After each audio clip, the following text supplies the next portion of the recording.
کچھ لوگ اسی کو کوٹ کر دیتے ہیں کہ نہیں قرآن کریم میں جہاد ہے، قرآن کریم میں لڑائی ہے۔ ہاں، بقدر ضرورت کہیں کہیں پر دشمنوں سے مقابلے سامنے آ گئے دشمن، اب وہاں پر تو لڑنا ضروری ہے۔ اب مثال کے طور پر رشیا نے، روس نے یوکرین پہ حملہ کیا، تب یوکرین والا بیٹھ کر تسبیح تو نہیں پڑھے گا، یوکرین والا بھی حملہ کرے گا، ڈیفنس میں حملہ کرے گا، مقابلہ کرے گا، اور کر رہا ہے۔ یہی سسٹم دونوں میں بتایا گیا، کہا گیتا میں بھی اور قرآن میں بھی۔ اس لیے میں ہندو بھائیوں کو کہا کرتا ہوں کہ ہمارے ہندو بھائیوں اور مسلمانوں اپنی گرنتھ کو مضبوطی سے پکڑو۔ ہندو بھائی گیتا کو پکڑ لیں، مسلمان قرآن کو پکڑ لیں، تو نہ تو کہیں پر موب لنچنگ ہوگی اور نہیں تو کہیں پر کشمیری فائل بنے گا، تو نہ ہمارے نوجوان اگر ہوں گے، ورنہ اناپ شناپ باتیں کبھی کبھی دکھا دی جاتی ہے اس میں۔ اور کچھ راجنیتا لوگ تو یہی چاہتے کہ دنگا ہو اور ہم کو سہانبھوتی ملے اور ہم کو گدی مل جائے۔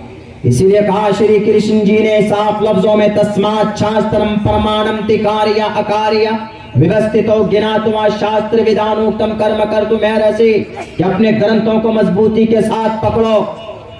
قرآن مسلمانوں سے کہتا ہے لا یؤمنون حتی یحکموک فیما شجر بینہم، تمہارا 24 گھنٹے کی جو زندگی ہے، تمہاری 24 گھنٹے کی تمہارے قرآن و سنت کے فیصلے کے مطابق ہونا چاہیے۔ ہمارے ہندو بھائی، آپ باہر نہیں ہو اپنے گرنتھ سے، نہ مسلمان باہر ہے اپنے گرنتھ سے، لیکن خدا را قرآن پر اعتراض نہ کیا جائے۔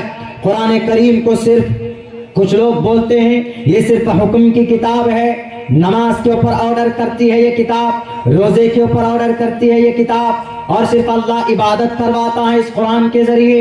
یہ قرآن صرف جہاد کو کہتا ہے کہ جہاد میں نکلو، یا ایھا النبی حرض المؤمنین علی القتال۔ میں تو دو ٹوک لفظوں میں کہتا ہوں، جہاں قرآن کریم میں عبادت ہے وہیں قرآن کریم میں پروٹیکشن بھی ہے، جہاں قرآن کریم میں زکوٰۃ کا آرڈر ہے وہیں قرآن کریم میں فزکس بھی ہے، وہیں قرآن کریم میں میتھ ہے، وہیں قرآن کریم میں سائنس ہے، وہیں قرآن کریم میں ڈاکٹریٹ ہے۔ نہیں تو تاریخ اٹھا کر دیکھ لیا جائے، کیمسٹری، فادر آف کیمسٹری کون؟ جابر ابن حیان۔ جابر ابن حیان کون تھا؟ جس نے قرآن کریم کو کسی نہ کسی درجے میں پڑھا تھا۔ یہ وہی جابر ابن حیان ہے جس نے 2 کیمیکل بنائے۔ پروفیسر لوگ جانتے ہیں، اگر اس کیمسٹری کے پروفیسر ہیں تو کہا اس کیمیکل کا نام آکسیڈیشن ایواپوریشن۔ جب تک یہ دونوں کیمیکل کسی دوائی میں نہ ڈالے جائیں تو دوائی تیار نہیں ہوتی۔ کہاں سے پڑھ کر نکلا جابر ابن حیان؟ کسی بڑی یونیورسٹی سے نہیں، اسی مدرسہ تعلیم القرآن جیسے اداروں سے پڑھ کر نکلا، اور وہ کیمسٹری کا باپ بنا، کیمسٹری کا دادا بنا۔ اور 2 قدم آگے بڑھائیے، درد کا علاج قرآن میں ڈاکٹر تیگٹٹ تیجسن درد کا علاج کھوجا، کہاں سے؟ اپنے تھیوری سے۔ لیکن جب تھیوری پیش کی تو ایک بچے نے کہا مدرسہ تعلیم القرآن کا کہ سر، آپ جو یہ تھیوری پیش کر رہے ہو درد کے علاج کا، یہ تو اللہ نے قرآن میں پہلے بیان کر دیا۔